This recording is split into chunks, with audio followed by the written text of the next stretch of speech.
الرجاء والوداد وديربي المغرب من اشهر الدربيات على المستوى على العربي. المستوى العربي فعلا. والمباراة دي بالذات دي مباراة كانت بتتلعب في البطولة العربية للأندية، وانتهت بنتيجة 4-4 وتأهل الرجاء على حساب الوداد، لأن دي كانت مباراة دور ال 16.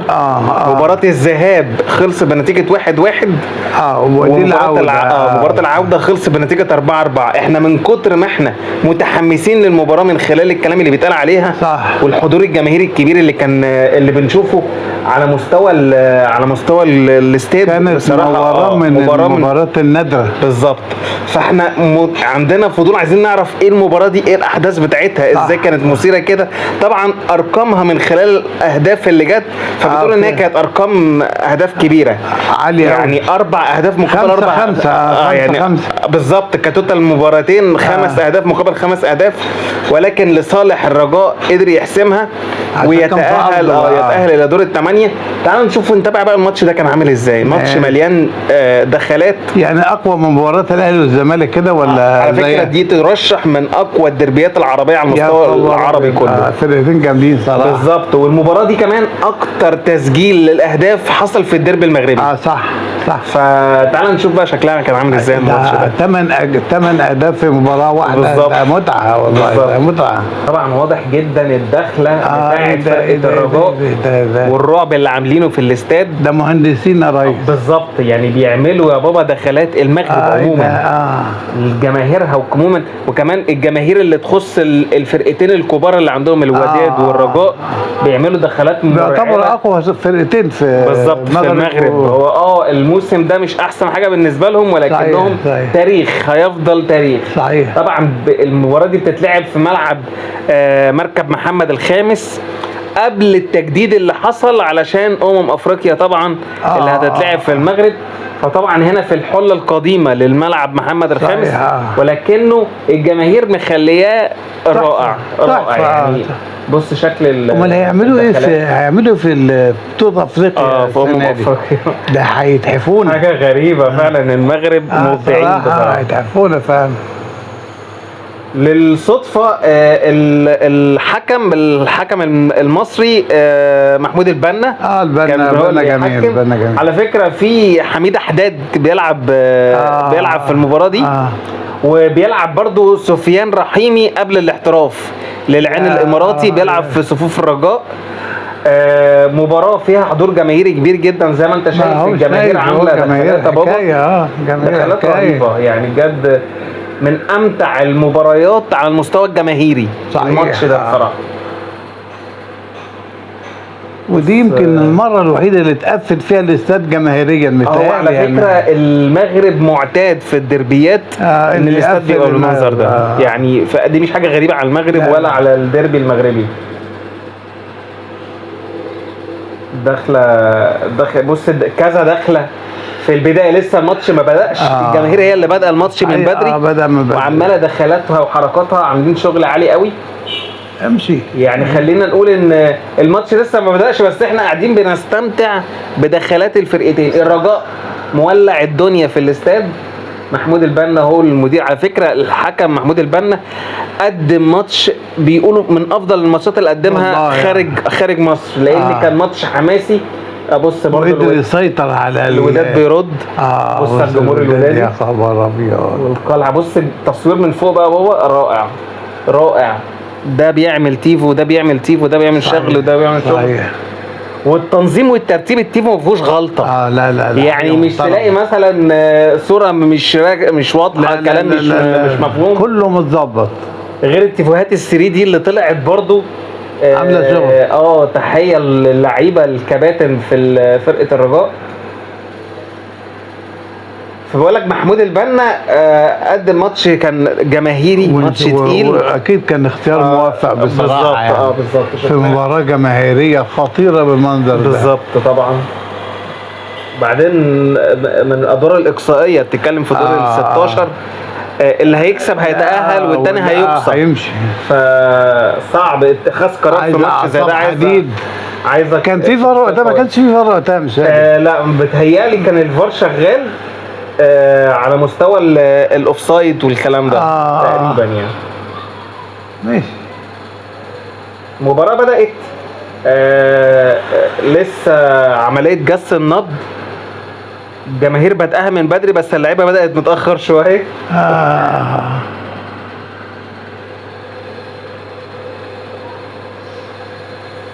بص الرجاء عامل الساحر اللي ماسك قنبله.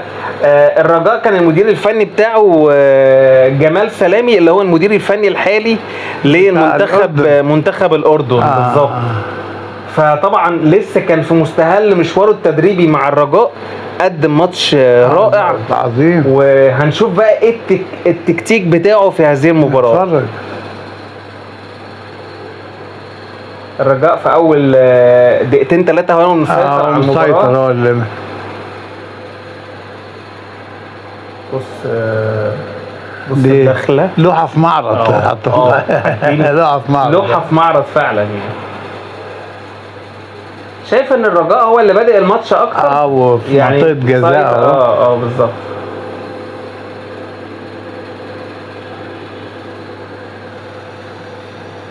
بص الجماهير، يا نهار ابيض يا جدعان، يا نهار ابيض على حضور الجماهير والدخلات. شماريخ بقى، ولع شماريخ، لسه مفيش حد جاب جوان، انت بتعمل ايه؟ بس رائع رائع.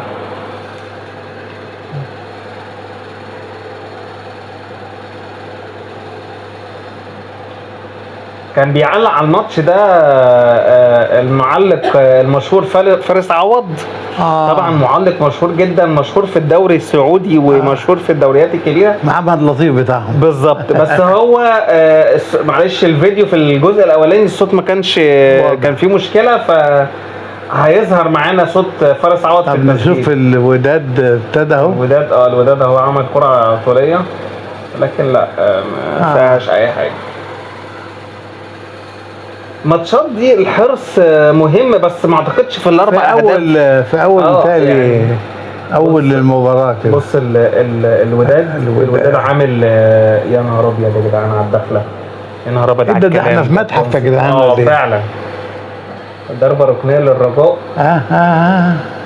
هوبا جول. لا يا لهوي، الكره تطلع من على خط المرمى. وفرصه مرتده للوداد. بص الماتش يا راجل اتاخر قوي، بس عايزين نشوف الكره دي تاني مره ايه اللي حصل. الكره ازاي بتتشال من على الخط بالطريقه دي؟ ده على الخط في دربكه كمان، حد ينفخ فيها تخش. بص كده، بص يا ده الحارس، ده اللعيبه ماتت على خط المرمى. الحارس طلعها في الثانيه الاخيره.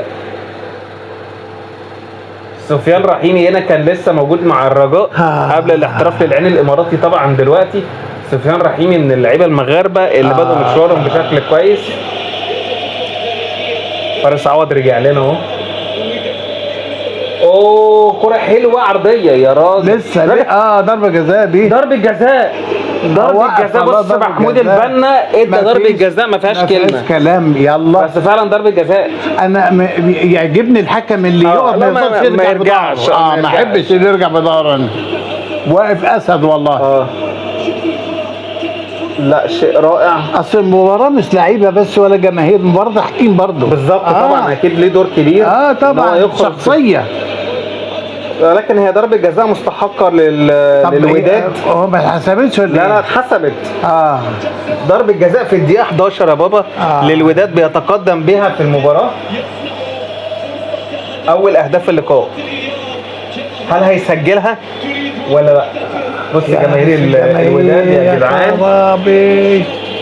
ايه ده جماهير، ده محفل يا خبر ابيض.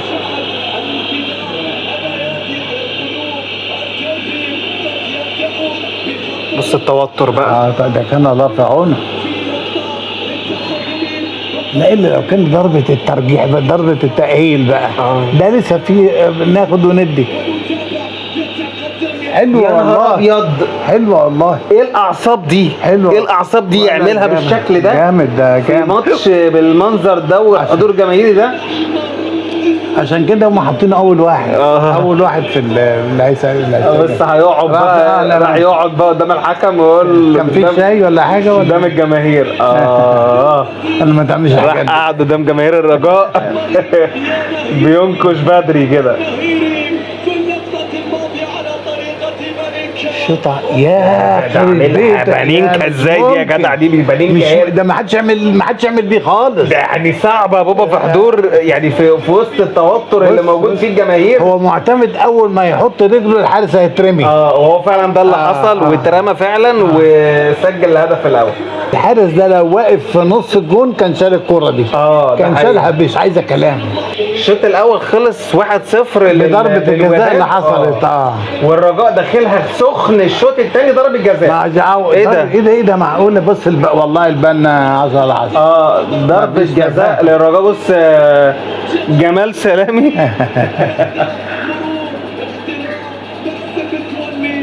ضربتين جزاء في ماتش بالتوتر ده تحسب لمحمود البنا طبعا، والله العظيم معلم. بس هو بصراحه هي ضربه جزاء برضه، يعني دي برضه بص ركله جزاء.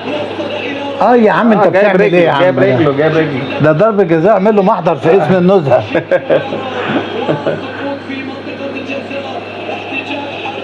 ضربة جزاء وفرصة الرجاء للعودة. خلي بالك الرجاء الشوط الأولاني عمل ماتش هجومي قوي، وبدأ الشوط الثاني بنفس الأداء. هيعمل ايه؟ هيعملها بنفس الطريقة ولا ايه؟ والله برافو. شاطة صريحة ممتعة. ما فيش كلام. لا انا مش هقعد ادور واعملها. لا انا عايز اتعادل عشان نعرف نلعب. بالظبط.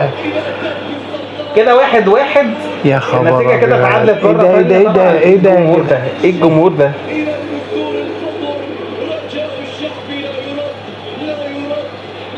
الرجاء والوداد ماتش ممتع زي ما كانوا بيقولوا. فعلا الجماهير بتمتعنا، واللاعيبه في ارضيه الملعب حتى الان مستمتعين.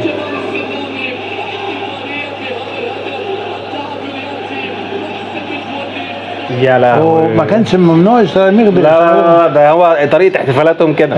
احنا عندنا اللي يولع السيجاره بيطلعوه بره الاستاد اصلا. لا بس كرة متشاطة لا تصد ولا ترد، يعني كرة صاروخية في مقتل. بص يا ولد خلصانة بهدف. احنا بنشجع اللعبة الحلوة. احنا مش مع فريق ضد فريق. احنا بنتفرج، احنا جايين كرة نستمتع. بالظبط كده، عايزين نتفرج على مباراة ممتعة. بالظبط. والجمهور عمال يمتع فينا بابا بصراحه. كل ما يعني هو كل من في ده عشان الاطفال بقى من كماوي عشان كله. بص كل ما هو في المباراه ممتع من اول الجماهير حتى الحكم. بص المغرب على الناحيه الثانيه. يا خبر ابيض، نار مولعه. الوداد المغربي الناحيه الثانيه بينور، وضربه ركنيه. بص احتفال بضرب صواريخ، بيضربوا صواريخ. يا نهار ابيض. التاني للوداد. ايه ده؟ في نفس اللحظه اللي بيرفع فيها التيفو الوداد وبيحتفل الوداد وبيولع شماريخ الوداد، لعبته بتكافئه بتسجل هدف الفوز بنتيجه 2-1. لا مش الفوز، ورد هدف التقدم دلوقتي. بالظبط. ده رد سريع على الرجاء، يعني رد سريع على هدف الرجاء. فرق 5 دقايق تقريبا. هفرح انا كمان. رد سريع ورأسية رائعة. بص صعب حضرتك. ما يتصدش والله، ما يتصدش. وبيقلع التيشيرت يا بابا بقى وبيروح يحتفل مع الجماهير اللي كانت بتجهز له الجون. يعني الجماهير بص سامع الصواريخ. ما نعرفش انا ايه ده الكلام ده. مش ممكن. بص راح يحتفل مع الجماهير وهي بترفع التيفو اصلا. يا نهار ابيض. ايه ده؟ بص ايه ده؟ عاملين تيفو المطافي، تحس ان هم كان قلبهم حاسس ان في جون هيجي دلوقتي. ايه ده؟ بيقول لك هتولع الوداد بيولعها. الشوط الثاني هو شوط الاهداف على فكره. طبعا، يعني جونين في اول 10 دقايق. هو خد انذار طبعا. طبعا عشان على التيشيرت. اخذ انذار لاحظنا ايضا شرطر يتم للفرحه بالتاكيد، وبالنسبه له هدف. حد انذار للي بيلبسوا الشيرت ولا ما؟ لا جمهور فظيع فعلا. الناس اللي قالت عليها ان هي امتع ديربي مغربي افريقي فعلا. افريقي وعربي بصراحه. اوف هو هيجي انفراد. ده الهدف الثالث. يا عيني، وبيلعب التيشيرت برضه. ايه الموضوع يا جدعان؟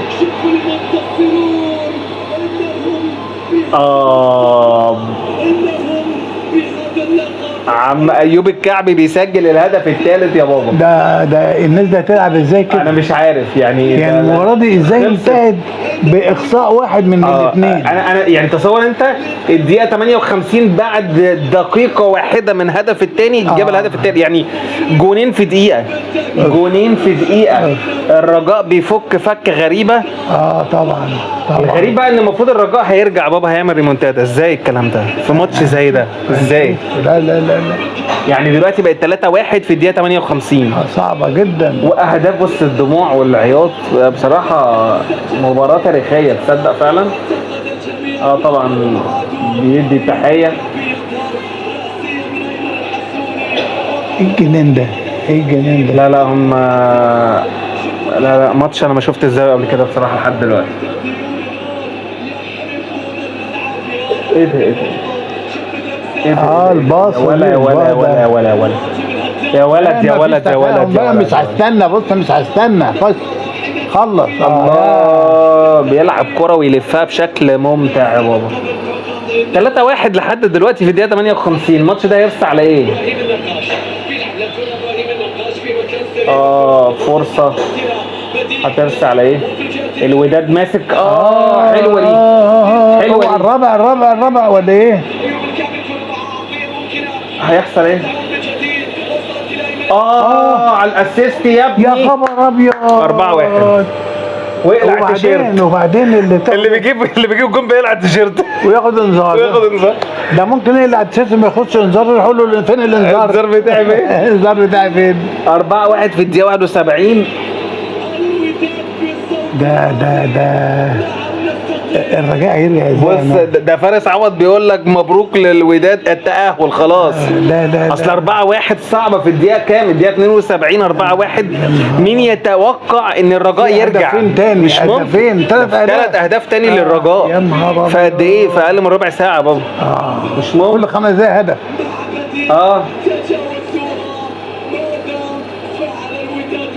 لا متعة. بس بقول لك الاسيست رائع، الاسيست رائع. يا مين اللي اتأهل في الاخر يا نادم؟ الرجاء هو اللي تعادل فتأهل علشان بيلعب خارج الديار. تعادل بالنسبة له بقانون الجون ب2 او ايوه صح خارج الديار. يا صعب جدا على فريق الوداد لانه عامل ماتش حلو جدا والله. عامل ماتش حلو وعلى جدا. فكره الكره سريعه. لسه بنقول هدف تقليص الفارق في الدقيقه 74 بعد الجون بدقيقتين. تصور ايه يا عم ده؟ اجوان. ايه الماتش ده؟ حميد حداد لاعب الزمالك ده كان بيلعب في الزمالك. لما روقنا هنا في الزمالك. ايوه. الله بص يا سلام يا عيني على الاساس. ما استناش خد بالك. بص حميد حداد ده ياما شلنا فاكر. لا كان بيجيب والله. لا لعيب كويس، لعيب كويس جدا بصراحه.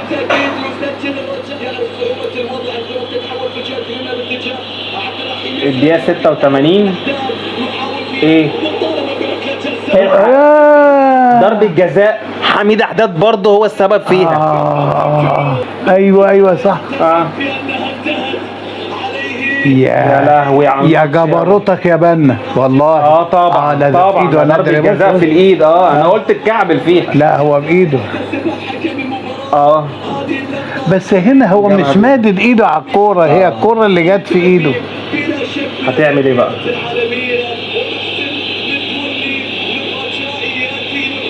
يا اعصابك برضه زي الجون الاولاني اللي زي ضربه الجزاء الاولانيه دي جت. ده هم حريفه. 88 4-3. ده هم اساتذه ضربات جزاء. البنا راح يخلص. ما هنا سبقوا معاه يا اخي. ما تروحش تجيب الكره سيبها بقى. ما انا عايز اعوض يا بابا. انا عايز اعوض. الدقيقه 88 انا عندي فرصه للتعويض. يا خبر ابيض. 88 يا نهار ابيض. ليهم حق والله. طبعا. بص اهلي والزمالك يا جدع. بالظبط زي بيحصل عندنا. يا بص غرق. بس الحركه دي محتاجه اعصاب هاديه يعني. لا بس لو جم متوقعها مش هتحرك مطرح. هيجيبها.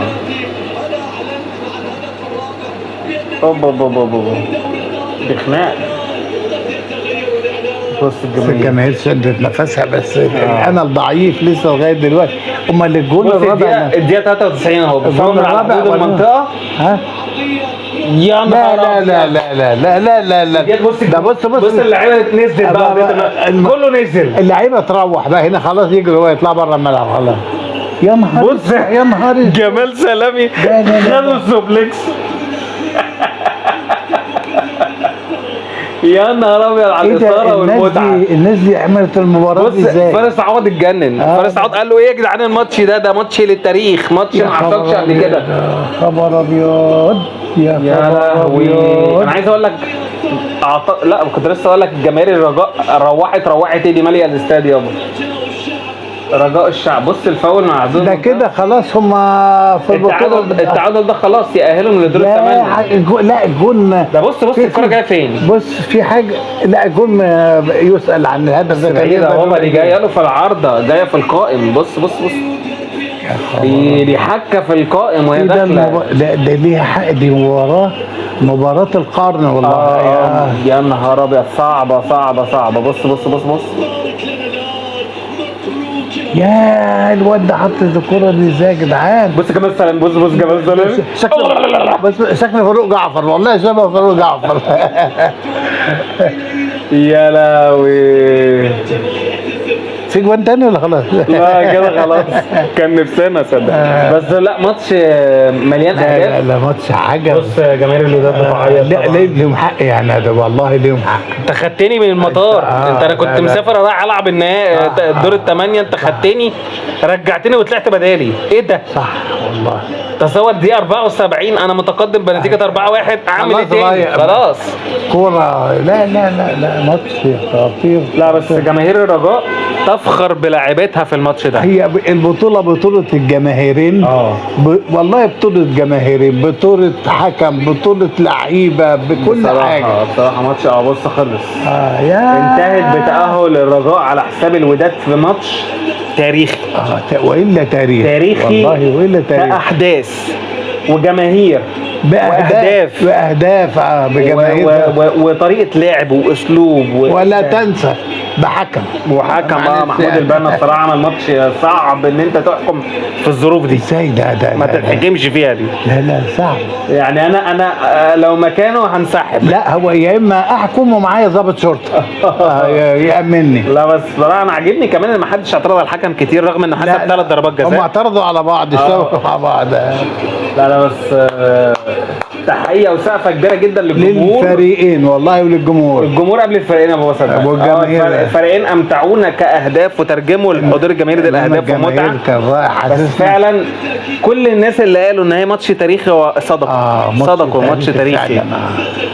دول الفرقتين المعلمين بتاع دول اهلي وزمالك هناك. دول اهلي وزمالك، بس صدقني متعونا احسن من ماتش. عارف فاكر ماتش 4-3 انت؟ انا بتاع الاهلي والزمالك برضه بتاع الكاس. ماتش الاهلي والزمالك بيبقى بالنسبه لنا ماتش اعصاب، انما الماتش ده احنا بنتفرج ومرتاحين. بنستمتع.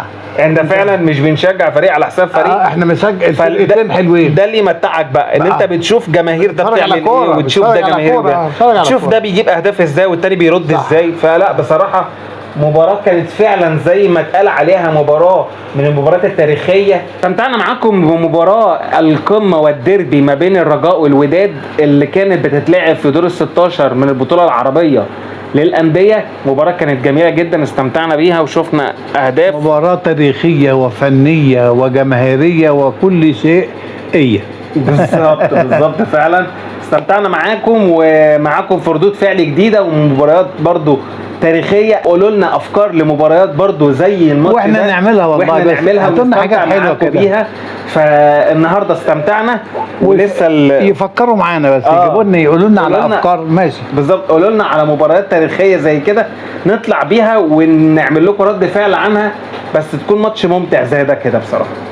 يلا كان معاكم نادي النشأة ونشأة نسيم، وده كان رد فعل على مباراة القمة ما بين الرجاء والوداد في البطولة العربية. سلام.